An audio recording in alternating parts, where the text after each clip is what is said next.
54.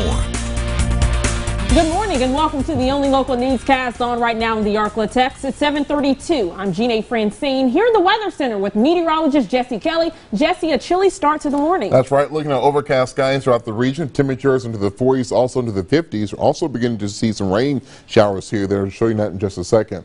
Here in Shreveport, we're seeing temperature into the upper 40s at 48 degrees, the dew point at 40 degrees. Not seeing much rain here as of yet, but we could see a few spotty showers later on this morning to the afternoon. But overall, all the Arklatex will see a better chance of showers and a few embedded thunderstorms later on tonight into the first part of your Saturday morning. Radar is showing you a few spotty showers, mainly off towards the north of us, just north of Interstate 30. We've seen a few spotty showers into portions of southwest Arkansas, even to portions of southeast Oklahoma. Now, we are beginning to see some new showers developing down to deep east Texas, across Shelby and even to Panola County. That's beginning to work its way more towards the north and east into portions of DeSoto Parish. Eventually, if it continues to hold together, we'll continue to work north, may bring some light showers across the southern parts of Caddo Parish within the next 30 minutes. Closer look at the showers, still showing you those light showers across the northern parts of the region, and we'll continue to see this off and on as we have a major storm system off towards the west of us, producing winter precipitation across the Midwest. Here's your day planner for today. For by 9 o'clock, we'll see a temperature of 50 degrees, looking at overcast skies, or a few rain showers here or there. Overall today, we'll see temperatures into the upper 50s, into the lower to middle 60s.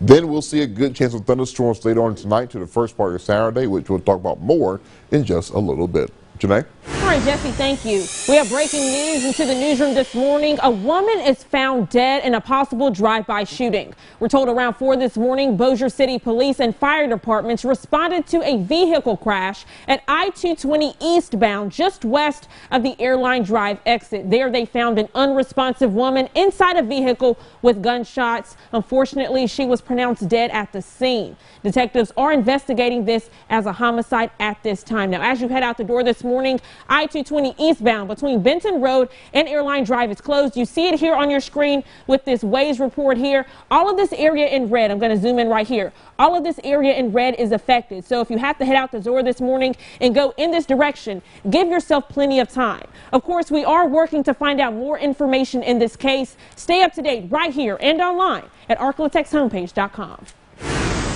In our top story, a woman sits in the Shreveport City Jail this morning for her alleged role in an armed robbery.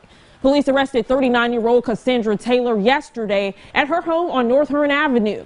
The robbery happened January 2nd when Taylor allegedly held a woman at gunpoint, forced her to drive to an ATM, and made her take out money. Now, after receiving the cash, she dropped the victim off in a South Shreveport neighborhood. In an update now, a man found dead in a burning house Wednesday night has been identified. Officials say 61-year-old Dave Jackson was found in the back of his home on David Drive.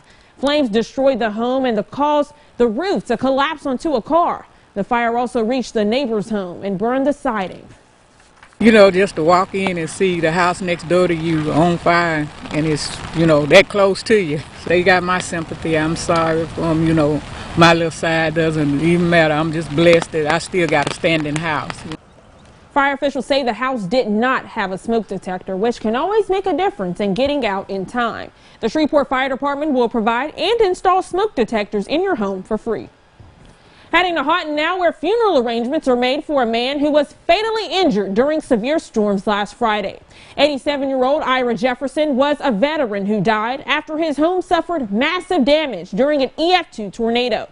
His funeral is next Saturday at 11 a.m. at the Brax Chapel CME Church in Elm Grove. Also in Houghton, firefighters are pooling resources this morning after one of the town's fire stations suffered damage from the weekend storms. Fox 33's Jenna Jordan spoke with Bossier's fire chief, who says they're working on repairs as quickly as possible.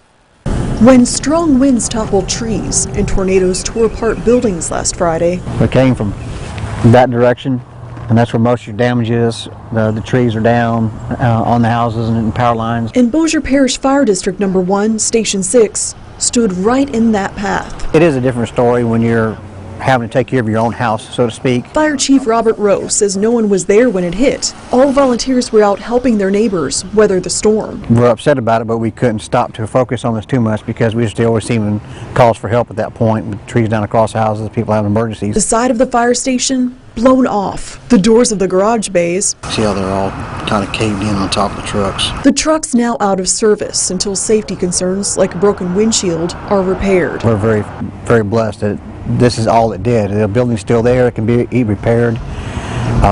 Nobody was home, so we're blessed. For now, the Houghton and South Bossier fire departments are assisting with any calls from the nearly 500 residents in the station's service area.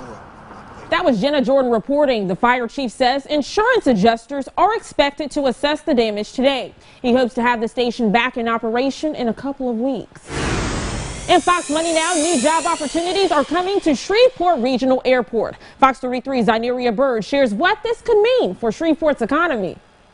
The plan is by 2024 bringing over 1,000 jobs. The city of Shreveport is the new home for Advanced Aero Services Aviation Maintenance Facility. That is massive for our city, and not just in the sense that they're bringing in jobs, but also for our workforce. The workforce is one of the reasons the company chose Shreveport. Barksdale Air Force Base is the other reason, because after leaving the Air Force, airmen can find new opportunities here. Mike Anderson, the president of Advanced Aero Services, says the training needed for this job can happen in Shreveport through Susla's aviation program. Actually, Shreveport had checked all the boxes as far as the various elements that we were looking for, such as labor, cost of doing business here, as well as relationship to all the major hubs across the U.S. The company is an aircraft maintenance repair organization. Basically doing what they call maintenance checks, as well as modifications such as things as cargo freighter mods, things like that. Governor John Bell Edwards says aerospace is one of Louisiana's key industries and says it's an important sector to grow the state's economy in the future. We're excited that this really begins to shape our economy here outside of oil and gas and diversify us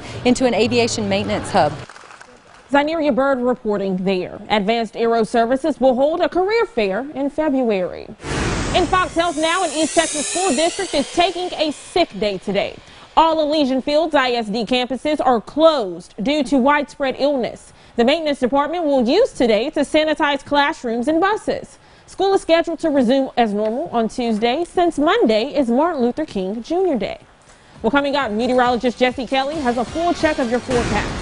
And we have the latest as the House Senate leaders take a step back from the presidential impeachment trial. This to focus on a major trade agreement. Stay tuned.